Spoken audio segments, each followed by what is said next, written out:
Bonjour. Oui, oui. Oui, exact. De toute façon, vous me confirmez que la vidéo vous convient. Oui, voilà, c'était ça que je voulais savoir en priorité. De toute façon, on s'était déjà mis d'accord sur le tarif de cette intégration. Hé, mais comment allez-vous? Je ne vous avais pas vu, bande de petits chenapans. Oh, j'étais en relation avec une entreprise pour un futur partenariat sur cette chaîne YouTube. Eh mais attendez, pourquoi pas vous le proposer aujourd'hui? Ouais, de toute façon, ça vous irait si je vous propose la vidéo intégration aujourd'hui même. Mieux vaut tôt que jamais. Enfin, mieux vaut tôt que tard, excusez-moi. Je suis tout perturbé. Oui, bah voilà, on fait comme ça. Ce qui veut dire, petit instant, partenariat avec une entreprise pour cette chaîne YouTube. D'ailleurs, comment ils ont réussi à me contacter avec ça? Cette vidéo est en partenariat avec le jeu Nostale, un MMORPG au graphisme d'animé gratuit, où votre but sera de réussir différentes quêtes ou de dompter des animaux en compagnie d'autres joueurs. Choisis ta voie entre 28 classes de spécialistes grandioses. Maîtrise les éléments de l'épéiste, du sorcier et du lanceur. Oh attention, de gros démons pas beaux seront présents pour vous affronter. Ouais mais attends Kirby, j'aimerais bien y jouer mais je n'ai pas de PC puissant. Pas de panique, ce jeu est également adapté aux joueurs qui ne possèdent pas de PC à la pointe de la technologie et qui ne possèdent pas le dernier système d'exploitation. Et si je vous en parle aujourd'hui, c'est parce que depuis décembre dernier, Nostale a pu accueillir l'acte 7, la plus grande mise à jour de ces dernières années. Cette mise à jour comprend 17 nouvelles cartes, 50 nouveaux monstres et boss au nouveau design, un système de runes pour améliorer les stats de vos armes, ainsi qu'un système de tatouage pour acquérir de nouvelles compétences. Et bien sûr, l'apparition des orques, d'où son nom, les orques et la tour du ciel, qui suivra logiquement la quête principale, plus l'intégration de nouvelles sous-quêtes. Alors n'attendez plus, téléchargez gratuitement Nostale et projetez-vous dans un univers fantastique et féerique. Lien disponible dans la description de cette vidéo. Je pense déjà que vous avez été plusieurs à avoir deviné l'objet qui se trouve dans ma main. Pour ceux qui ne l'avaient pas deviné, il s'agit des bongos Nintendo, également appelé Conga. Il s'agit d'un accessoire sorti sur la GameCube en 2003 à l'occasion du jeu de rythme Donkey Konga. Jeu de rythme qui vous demandera, si vous le désirez, l'utilisation des manettes bongo. Une manette franchement atypique qui nous fait direct rappeler la série Donkey Kong, d'où son nom également, les Konga. Vous pouvez également jouer à Donkey Konga avec une manette classique GameCube, mais l'intérêt ne sera franchement pas au rendez-vous. C'est quand même mieux de jouer à ce jeu de rythme avec une manette dédiée à celui-ci. D'ailleurs, pour savoir si votre jeu est compatible avec cette manette bongo, vous aurez à l'arrière de la boîte cette petite indication. Il est vrai que vous pouvez utiliser cette manette spéciale sur n'importe quel jeu GameCube, voire des jeux Switch. Je vous avais déjà proposé une vidéo assez insolite à ce sujet, mais il sera impossible pour vous d'y jouer correctement. Enfin, je dis ça, il y a quand même des personnes qui ont réussi à terminer Dark Souls avec des manettes bongo. Franchement, chapeau les mecs.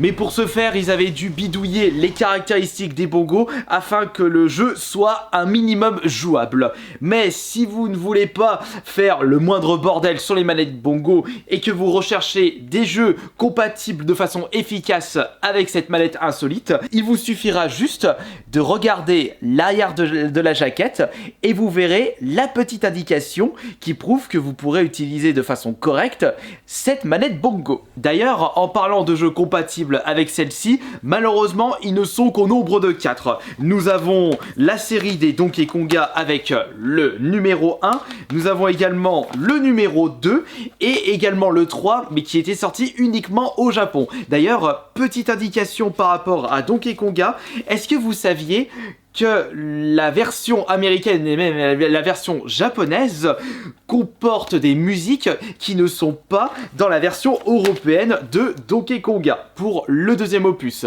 et vice versa. Et pour le quatrième et dernier jeu, ce n'est autre que Donkey Kong Jungle Beat qui, par rapport à la série Donkey Konga qui sont des jeux de rythme, celui-ci est carrément un jeu de plateforme. Et franchement, pouvoir jouer à un jeu de plateforme avec cette manette bongo, c'est super original. Et enfin, un cinquième jeu compatible avec ces bongos devait sortir sur la GameCube, mais Nintendo a préféré le repousser pour la Nintendo Wii. Il s'agit de Donkey Kong Jet Race, et comme son nom l'indique, il s'agit d'un jeu de course. En y repensant, je n'ai pas testé le jeu, mais jouer à un jeu de course avec ça, Et puis même, Nintendo a préféré l'utilisation du nunchuck et de la Wiimote plutôt que du bongo. De toute façon, il suffit juste de voir la jaquette du jeu pour comprendre que le jeu devait de base sortir sur la GameCube avec le système des bongos. Même s'il devait sortir sur la GameCube, je pense pas que ce jeu allait péter 3 pattes à un canard, puisque déjà, si on compare ce jeu par rapport à d'autres jeux de course de la GameCube, bah, il n'y a pas photo en termes de qualité. Et même si ce jeu est sorti sur la Wii,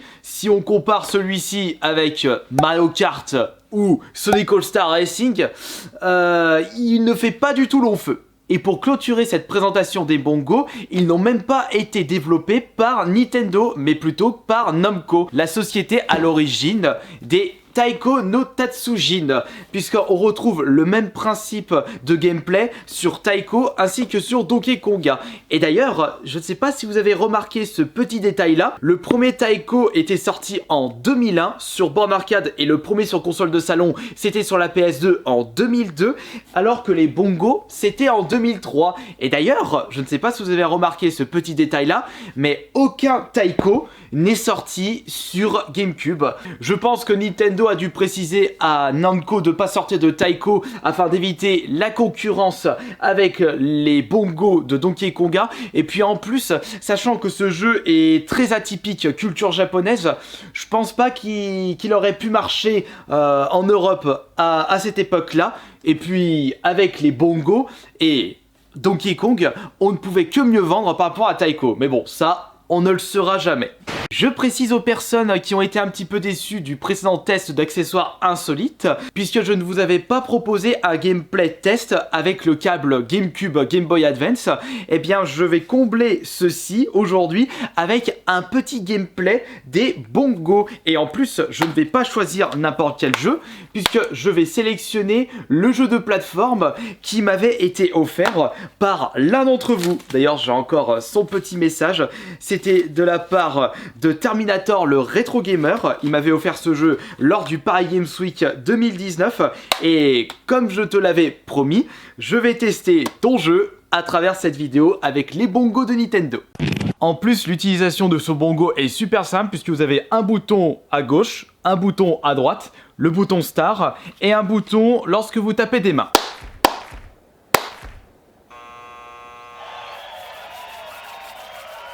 Et voici notre cher Donkey Kong, plus puissant que jamais. Attention, il ne faut pas l'embêter. Pour avancer, vous tapez sur le bouton de droite pour aller à droite et le bouton à gauche pour aller à gauche.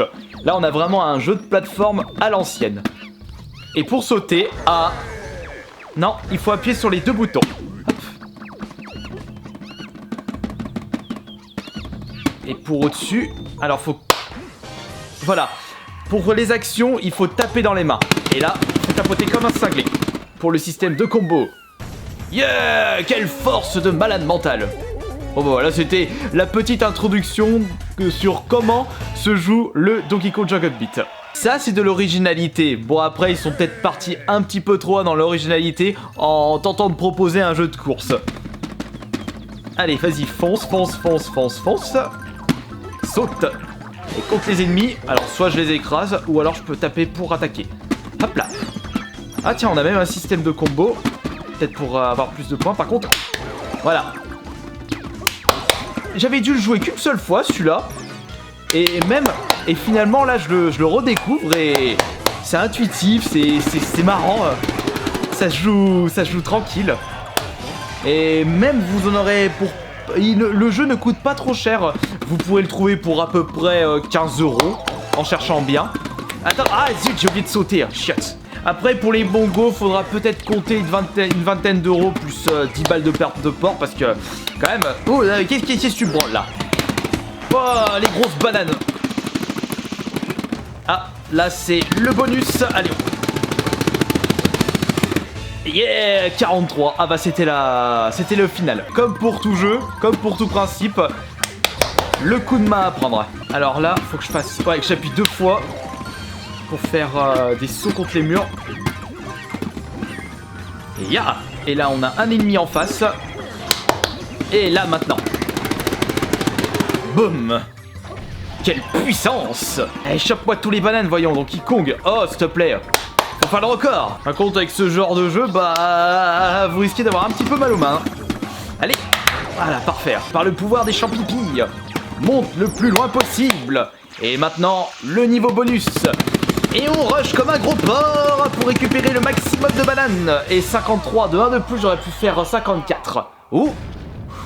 Oh là, attention, ça sent le boss. Allez, Rasta Donkey Kong. Comment je vais pouvoir te battre avec les combos? Ouh, là, on a une espèce de punch-out. Et si je tape, ça fait quoi? Ah, si je tape, je pense que c'est l'esquive, fais voir. Ouais, l'esquive, parfait. Vas-y. Balance-lui dans la tronche. Oh, l'esquive de malade mental. Quand vous parlez, bah c'est comme si vous tapez claqué dans les mains, puisqu'on a un capteur de son là. Allez, regardez. Non mais...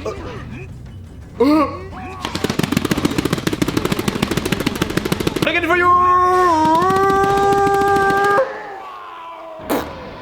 Je suis aussi balèze que Donkey Kong. Wow, je suis le roi de la jungle. En plus, cette présentation de la manette bongo m'a permis de vous faire découvrir un jeu que l'on peut considérer comme une pépite cachée made in Nintendo de la GameCube, parce que c'est pas un jeu qui s'est vendu à des millions d'exemplaires, enfin qui s'est autant vendu qu'un Mario Kart ou qu'un Super Smash Bros Melee ou Mario Sunshine pour ne citer que, alors que pourtant Donkey Kong Country, Donkey Kong 64, c'est une série qui a toujours marché du tonnerre, mais étant donné que c'est un jeu qui se joue de base avec le bongo, je pense que c'est pour ça que ce jeu n'a pas autant marqué les esprits par rapport au précédent Donkey Kong. Bon bah, j'espère que ce nouveau test d'accessoires insolites de la GameCube vous aura plu. Il faudrait que je regarde sur internet également dans la collection qu'est-ce que je pourrais vous présenter la semaine prochaine. Et puis, je suis d'accord avec vous, vous proposer un petit gameplay de l'accessoire en question, c'est quand même plus fun et mieux à voir. Ciao!